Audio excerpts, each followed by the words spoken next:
The television studio lights gleamed harshly as Congresswoman Jasmine Crockett sat composed across from Bill O'Reilly on his primetime special.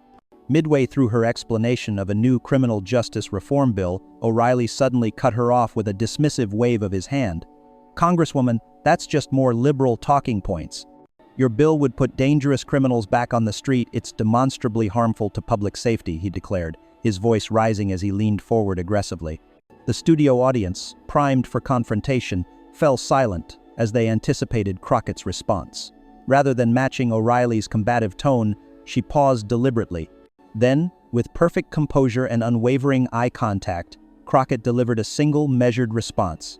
"Mr. O'Reilly, I've read your book on traditional values where you wrote," and I quote page 156, "Justice without mercy creates a society none of us would want to live in. I'm simply proposing legislation that embodies exactly that principle you advocated." The studio fell into stunned silence. O'Reilly, for perhaps the first time in his broadcasting career, was momentarily speechless as he recognized his own words turned into a powerful rebuttal. This wasn't just another cable news confrontation. This was the precise moment when preparation and poise transformed a potential ambush into a masterclass in effective communication. If you're watching this video, hit the like button and subscribe now so you don't miss our next analysis of pivotal political moments. To appreciate the full impact of this exchange, it's essential to understand the backgrounds and personalities of these two formidable individuals. Bill O'Reilly had built his reputation over decades as one of television's most dominant personalities. After a successful run with The O'Reilly Factor, once the highest-rated cable news program in America, he had returned to broadcasting with special interview segments that maintained his trademark combative style. At 76, O'Reilly still commanded attention with his imposing 6'4" frame, penetrating gaze, and confrontational approach that often left guests flustered or defensive. O'Reilly's interview technique had been honed through thousands of contentious exchanges. He was known for interrupting guests mid-sentence, using rapid-fire questioning, and leveraging his commanding voice to control conversations. His viewers appreciated what they saw as his unwillingness to accept evasive answers or political spin. Critics, however, viewed his tactics as bullying rather than genuine inquiry. Either way, his approach had proven remarkably effective at creating memorable television moments, particularly when interviewing those with opposing viewpoints. For this special broadcast, O'Reilly had prepared extensively, focusing on attacking Crockett's criminal justice reform bill, which he had characterized on previous programs as dangerous coddling of criminals. The show's producers had promoted the interview heavily, promising viewers that O'Reilly would hold the Congresswoman accountable for her radical proposals. Congresswoman Jasmine Crockett represented a new generation of leadership. The 42-year-old former civil rights attorney had quickly established herself in Congress as a thoughtful advocate for criminal justice reform based on her first-hand experience representing clients in an often inequitable system. With degrees in political science and law, Crockett brought both academic understanding and practical experience to policy discussions. Unlike many who appeared opposite O'Reilly, Crockett had approached the interview with strategic preparation rather than trepidation. In the 3 days before the broadcast, she and her team had methodically studied O'Reilly's interviewing patterns, previous statements on criminal justice, and most importantly, his published works. They had identified a pattern where O'Reilly often advocated reasonable positions in his books, while taking more extreme stances in his television commentary. The Congresswoman had entered the studio that evening, dressed in a tailored navy suit projecting professionalism and confidence. Where others might have brought talking points, she brought understanding not just of her own policies, but of O'Reilly's published perspectives that contradicted his current criticisms. Her preparation extended beyond policy details to include anticipation of specific tactics O'Reilly might employ. The stakes for this confrontation were considerable. Criminal justice reform had become a divisive issue, with polls showing Americans deeply split along partisan lines. Crockett's bill, which proposed alternative sentencing for nonviolent offenders and increased rehabilitation programs, had drawn praise from policy experts but fierce criticism from traditional law enforcement advocates. The interview represented a critical opportunity to address misconceptions about her legislation before a skeptical audience. What made this confrontation particularly noteworthy was that Crockett had declined pre-interview coaching that advised matching O'Reilly's aggressive style. "I'm not going there to fight," she had told her communications director. "I'm going there to communicate effectively." This strategic approach would soon prove remarkably effective against an opponent accustomed to controlling exchanges through confrontation rather than substance. The studio lights brightened as the O'Reilly Tonight special returned from commercial break. The camera panned across the minimalist set where Bill O'Reilly sat across from Congresswoman Crockett, a polished wood table between them. O'Reilly's posture projected authority as he leaned slightly forward in his chair. "We're back with Congresswoman Jasmine Crockett, discussing her controversial criminal justice reform legislation," O'Reilly began, emphasizing controversial with practiced emphasis. "Congresswoman, let's get right to it. Your bill proposes reducing sentences for certain drug offenses at a time when communities are struggling with addiction and related crimes. How do you justify making it easier for drug dealers to return to the streets?" The framing was classic O'Reilly, starting with a premise that would force his guest into a defensive position. Crockett nodded slightly, acknowledging the question without accepting its characterization. "Thank you for having me, Mr. O'Reilly. It's important to clarify what the legislation actually does. Rather than reducing sentences broadly, it creates differentiated sentencing between high-level drug trafficking and lower-level offenses, particularly focusing on the distinction between those who profit from addiction versus those caught in its grip." She continued with measured precision. "The bill maintains strict penalties for major distributors while creating pathways to treatment rather than incarceration for those whose crimes stem from their own addiction issues, an approach that's reduced both crime and recidivism by 23% in states that have implemented similar reforms." O'Reilly, not expecting such a specific response, shifted slightly. "But Congresswoman, this sounds like another example of progressives being soft on crime. How do you respond to law enforcement organizations that oppose your bill because they believe it will hamper their ability to keep communities safe?" "I appreciate that concern," Crockett replied, maintaining her composed tone. "I've met with over 30 law enforcement leaders while drafting this legislation. While some organizations oppose it, it's worth noting that the major cities chiefs association and several state police associations have endorsed the approach because it allows them to focus limited resources on violent crime and major drug operations rather than managing what one police chief called a revolving door of addiction-driven offenses. This pattern continued through several exchanges, O'Reilly presenting characterizations designed to paint the legislation as extreme or dangerous, and Crockett responding with specific evidence and nuanced explanations that refused to fit into the simplified narrative. Visibly frustrated by his inability to provoke a defensive or emotional response, O'Reilly shifted tactics. As Crockett began explaining the fiscal impact of the legislation, he interrupted abruptly. "Congresswoman, with all due respect, you're dancing around the central issue here," O'Reilly said, his voice rising as he leaned forward. "This bill is part of a broader progressive agenda to dismantle our criminal justice system. Your party seems determined to prioritize criminals over victims. How do you justify that to the families who've suffered because of these offenders?" The interruption was delivered with the forceful tone that had flustered countless previous guests, creating the kind of confrontational moment that drove ratings. The studio audience tensed, sensing the escalation. Crockett paused briefly, allowing the interruption to hang in the air rather than rushing to respond or matching O'Reilly's confrontational energy. "Mr. O'Reilly, I appreciate your passion on this issue," she began, her voice maintaining its measured tone. "But I think we both know that characterization doesn't reflect the actual legislation. The bill explicitly enhances support for crime victims through a dedicated fund drawn from savings generated by reduced incarceration costs. Section 4 specifically addresses, Congresswoman, that's just more liberal talking points," O'Reilly cut in again, waving his hand dismissively. "Your bill would put dangerous criminals back on the street. It's demonstrably harmful to public safety." This was the pivotal moment the interruption captured in the viral clip that would soon circulate widely. The studio fell silent as all eyes turned to Crockett, waiting to see if she would finally be provoked into a defensive response or angry retort. Instead, she took a deliberate breath and met O'Reilly's gaze directly. "Mr. O'Reilly, I've read your book on traditional values where you wrote, and I quote page 156, 'Justice without mercy creates a society none of us would want to live in.' I'm simply proposing legislation that embodies exactly that principle you advocated." The impact was immediate and visible.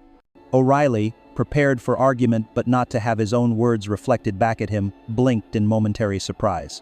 The studio audience, which had been waiting for fireworks, instead witnessed something more powerful, an authentic moment where prepared bombast encountered genuine substance. O'Reilly shifted in his chair, caught between acknowledging the accuracy of the quote and maintaining his critical position. The few seconds of silence felt longer. As viewers witnessed something exceedingly rare, Bill O'Reilly momentarily without a ready response. The silence that followed Crockett's response lasted only moments, but registered powerfully with the studio audience and viewers at home. It wasn't just that O'Reilly had been momentarily silenced. It was that the interruption strategy that had served him for decades had been turned into an opportunity rather than an obstacle. When O'Reilly recovered, his tone had subtly shifted. "Well, Congresswoman, that's taking my words somewhat out of context," he said, less forcefully than before. "My book discusses balanced approaches to justice, not wholesale reforms that risk public safety." "I agree completely about the importance of balance," Crockett responded, maintaining her composed demeanor. "Perhaps we could discuss the specific provisions in the bill that maintain strict consequences for violent offenders while addressing the counterproductive aspects of our current approach to nonviolent crime." This redirection changed the dynamic of the interview. Rather than continuing the pattern of accusation and defense, Crockett had created an opening for substantive discussion, one that would be difficult for O'Reilly to dismiss without appearing to contradict his own published views. "Let's look at the actual data," she continued, seizing the opportunity. "In the states that have implemented similar reforms, violent crime rates have declined by an average of 7% over 3 years because resources shifted toward addressing serious offenses rather than managing low-risk offenders. This isn't liberal theory, it's practical experience from both Republican and Democratic-led states." O'Reilly, recognizing that his usual approach wasn't yielding the expected results, adjusted his tactics. "Let's be specific then. Section 5 of your bill addresses mandatory minimums for certain offenses. Critics argue this would allow judges too much discretion and lead to inconsistent sentencing. That's a legitimate concern about consistency," Crockett acknowledged, again refusing to be baited into a defensive posture. "The bill actually addresses this by establishing sentencing guidelines rather than eliminating standards altogether. This approach, which was developed with input from judges across the political spectrum, maintains appropriate sentencing while addressing the well-documented disparities that have resulted from the current rigid structure." As the exchange continued, viewers witnessed something unusual, a conversation about complex policy that maintained substance without devolving into oversimplified talking points or personal attacks. O'Reilly, finding that his interruptions were being met with substantive responses rather than defensive reactions, gradually shifted toward more specific policy questions. The transformation was subtle but unmistakable. What had been promoted as a confrontational showdown was evolving into something more valuable, a challenging but substantive examination of policy approaches to a complex social issue. Near the end of the segment, O'Reilly posed a question that revealed the shift in dynamics. "Your approach focuses heavily on rehabilitation. What evidence suggests these programs actually reduce recidivism rather than simply reducing consequences?" "I appreciate that question," Crockett responded. "The bill specifically requires evidence-based approaches rather than untested programs. For example, vocational training programs with demonstrated 3-year success rates above 60% would be prioritized for funding.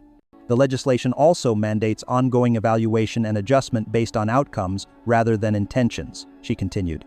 "This insistence on measurable results rather than good intentions reflects a principle I believe we share, that government programs should be accountable for their effectiveness, not just their aspirations."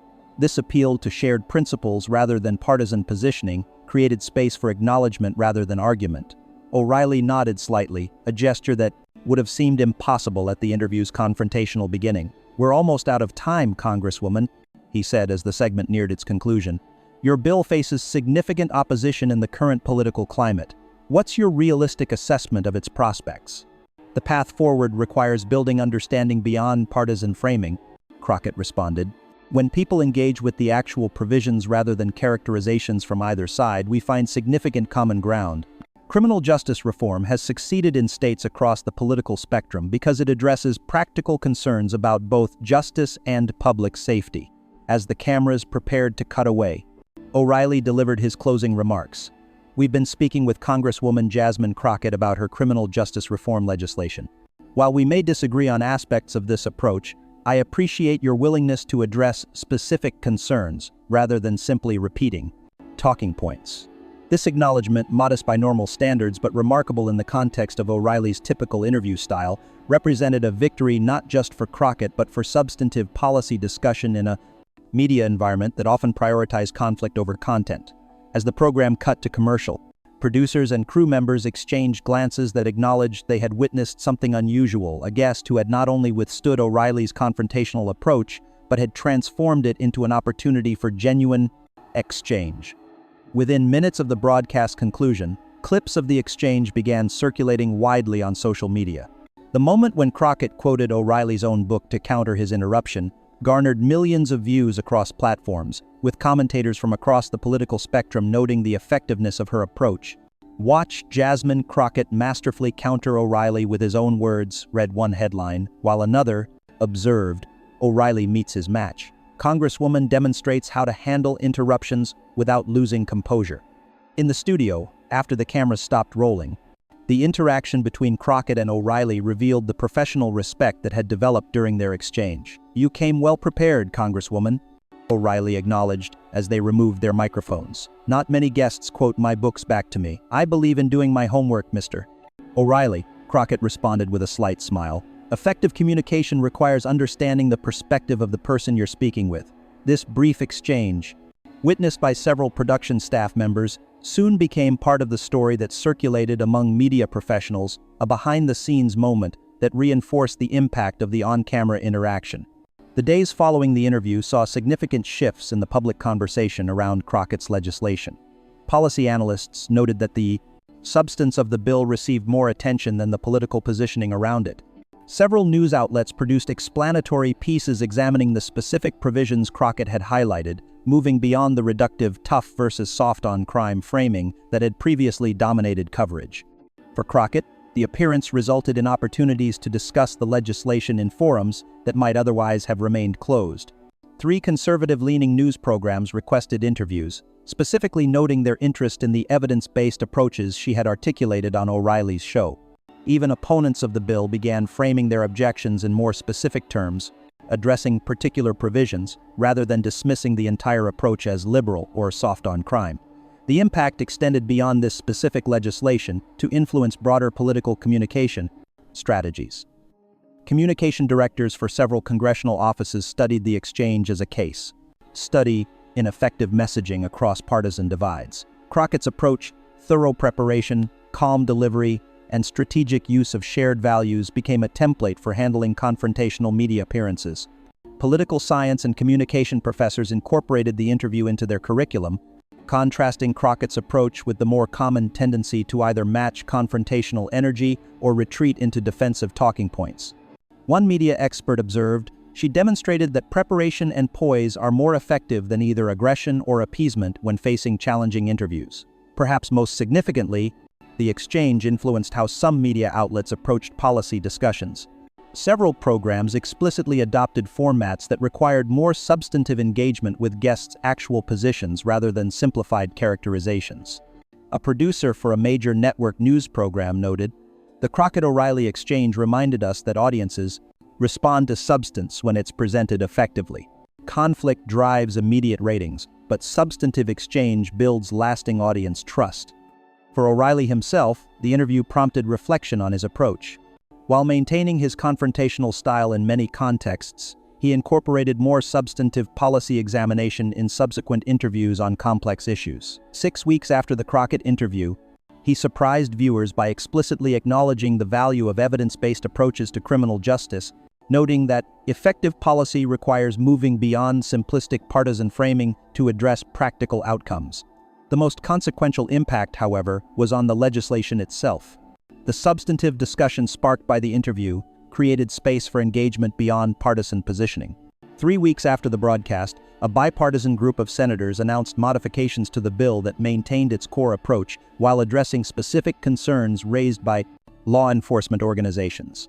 This revised legislation ultimately passed with support from legislators across the political spectrum, an outcome that seemed unlikely before Crockett's measured articulation of its principles and evidence base. In her subsequent reflections on the experience, Crockett emphasized that her goal had never been to win the exchange, but to advance understanding of complex policy approaches. The media environment often rewards those who generate heat rather than light. she noted in a speech to communication students. But our democratic process depends on our ability to engage substantively across differences, not by avoiding disagreement, but by ensuring that disagreement is based on actual positions, rather than caricatures of them. This perspective captured the broader significance of the confrontation. In an era often characterized by political communication that prioritized conflict over clarity, Crockett had demonstrated an alternative approach, one that viewed even confrontational exchanges as opportunities to advance understanding rather than merely score points. The O'Reilly-Crockett exchange thus entered the broader cultural conversation about political discourse in America. It served as a reminder that effective communication requires not just clarity about one's own position, but understanding of the perspectives and values of those with different views.